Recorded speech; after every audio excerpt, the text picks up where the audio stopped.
जय हिंद। आप सभी का फिर से स्वागत है हमारे इस यूट्यूब चैनल आर के सेशन में। दोस्तों आज के इस वीडियो में बात करने जा रहा हूं कक्षा 10वीं के मैथमेटिक्स का चैप्टर ब्रीथ से संबंधित कुछ महत्वपूर्ण वस्तुनिष्ठ प्रश्न जो कि एग्जाम में डायरेक्ट पूछे जाते हैं। तो चलिए मैं वीडियो को स्टार्ट करता हूँ। अगर बात करें पहला प्रश्न की, तो पहला प्रश्न आपका है कि किसी वृत्त के व्यास के दोनों किनारों पर खींचे गए स्पर्श रेखा हमेशा होती है, कैसी होती है? समांतर होती है। कैसी होती है? समांतर। नेक्स्ट प्रश्न आपका है कि किसी वृत्त के बाहरी बिंदु से वृत्त पर जो है कितनी स्पर्श रेखा खींची जा सकती है? तो दो। कितनी? दो। नेक्स्ट आपका है कि वृत्त के दो बिंदु पर प्रतिच्छेद करने वाली जो रेखा को क्या कहते हैं? तो क्या होती है? जीवा। क्या होती है? जीवा। नेक्स्ट आपका है एक वृत्त कितनी स्पर्श रेखा खींची जा सकती है? एक वृत्त पर जो है कितनी स्पर्श रेखा खींची जा सकती है? तो अनंत। कितनी रेखा खींची जा सकते हैं? अनंत। नेक्स्ट आपका है कि एक वृत्त में कितने व्यास खींचे जा सकते हैं? एक वृत्त में कितने व्यास खींचे जा सकते हैं? तो अनंत व्यास खींचे जा सकते हैं। नेक्स्ट प्रश्न आपका है एक वृत्त में कितनी जीवाएं खींची जा सकती है? तो अनंत। कितनी जीवाएं खींची जा सकती है? अनंत। नेक्स्ट आपका है एक वृत्त में कितनी त्रिज्याएं खींची जा सकती है? तो अनंत त्रिज्याएं खींची जा सकती है और सभी त्रिज्या क्या होती है? समान। वृत्त की सभी त्रिज्या समान होती है। नेक्स्ट प्रश्न आपका है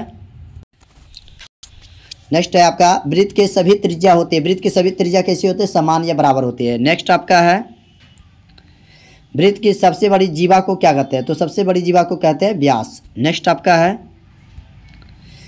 किसी वृत्त की स्पर्श रेखा उसे कितने बिंदु पर जो है उसे स्पर्श करती है? तो कितने बिंदु पर? केवल एक बिंदु पर स्पर्श करती है। नेक्स्ट आपका है दो भिन्न त्रिज्या वाले वृत्त हमेशा होते हैं, कैसे होते हैं? तो समरूप होता है। दो भिन्न त्रिज्या वाला जो होता है वृत्त कैसा होता है? समरूप।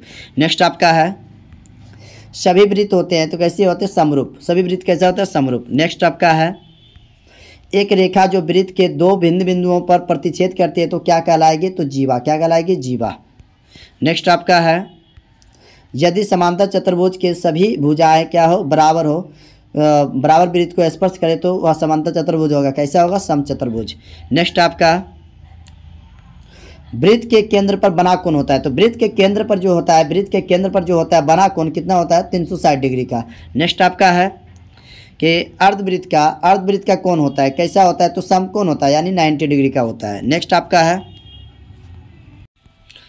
नेक्स्ट आपका बाह्य बिंदु से वृत्त पर खींची गए स्पर्श रेखा की लंबाई होती है। बाह्य बिंदु से वृत्त पर खींची गए स्पर्श रेखा की लंबाई क्या होती है? समान होती है। क्या होती है? समान होती है। नेक्स्ट आपका है बहुत ही महत्वपूर्ण प्रश्न है जो कि एग्जाम में पूछा भी गया है। वृत्त की स्पर्श रेखा बिंदु से होकर जाने वाली त्रिज्या पर क्या होती है? लंब होती है। क्या होती है? लंब है। नेक्स्ट प्रश्न आपका है दो प्रतिच्छेदी वृत्त की उभयनिष्ठ स्पर्श रेखाओं की क्या संख्या होगी? तो दो। कितनी संख्या होगी? दो। नेक्स्ट प्रश्न आपका है कि दो वृत्त सर्वांसम होंगे, कब होंगे? यदि उनकी त्रिज्या क्या होगी? बराबर। यदि उनकी त्रिज्या बराबर होगी। नेक्स्ट आपका है किसी वृत्त की किसी स्पर्श रेखा के डैश बिंदु पर जो है स्पर्श करती है, कितने? एक बिंदु पर स्पर्श करती है। नेक्स्ट आपका है वृत्त के स्पर्श बिंदु से केंद्र को मिलाने वाली रेखाखंड वृत्त की डैश कहलाते हैं। क्या कहलाते हैं? त्रिज्या कहलाते हैं। क्या कहलाएंगे? त्रिज्या। और आज का ये अंतिम प्रश्न है आपका यदि समांतर चतुर्भुज जो है कि सभी भुजाएं क्या एक वृत्त को स्पर्श करे तो वह समांतर चतुर्भुज होगा। कैसा होगा? तो एक आयत होगा। तो आज के ये टॉप 20 जो है ऑब्जेक्टिव प्रश्न थे और वृत्त से संबंधित आपका प्रश्न पूछे जाते हैं। जैसे मान लीजिए एक वृत्त है तो वृत्त का केंद्र, ये वृत्त की सबसे बड़ी जो जीवा होती है क्या कहलाती है? व्यास। वृत्त का जो क्षेत्रफल होता है क्या होता है? पाई आर स्क्वायर। वृत्त का क्षेत्रफल क्या होता है? पाई आर स्क्वायर। वृत्त का परिधि पूछेगा तो 2 पाई आर, है ना। यदि वृत्त का चतुर्थांश का क्षेत्रफल पूछे तो क्या हो जाएगा? 1/4 पाई आर स्क्वायर, है ना। और पाई का मान कितना होता है? 22/7, है ना, 22/7। और इसका जो त्रिज्या बराबर होता है, त्रिज्या बराबर क्या होता है? तो व्यास की आधी। त्रिज्या क्या होती है? व्यास की आधी होती है। व्यास की आधी। और व्यास क्या होता है? व्यास जो होता है डी, वो त्रिज्या की कितनी होती है? दुगनी होती है। तो इन सभी चीज़ों को आप याद रखें। वृत्त के केंद्र पर जो बना कोण होता है कितना डिग्री का होता है? 360 डिग्री। इसके सभी त्रिज्या क्या होती है? समान होती है।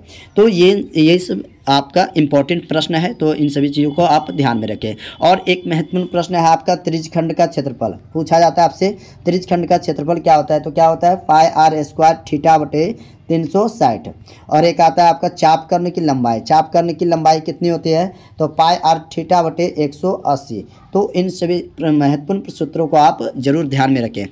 तो मिलते हैं नेक्स्ट वीडियो में। अगर ये वीडियो आपको अच्छी लगी हो तो वीडियो को लाइक करें, चैनल को सब्सक्राइब करें और वीडियो को ज़्यादा से ज़्यादा शेयर करें। मिलते हैं नेक्स्ट वीडियो में, तब तक के लिए जय हिंद, जय भारत।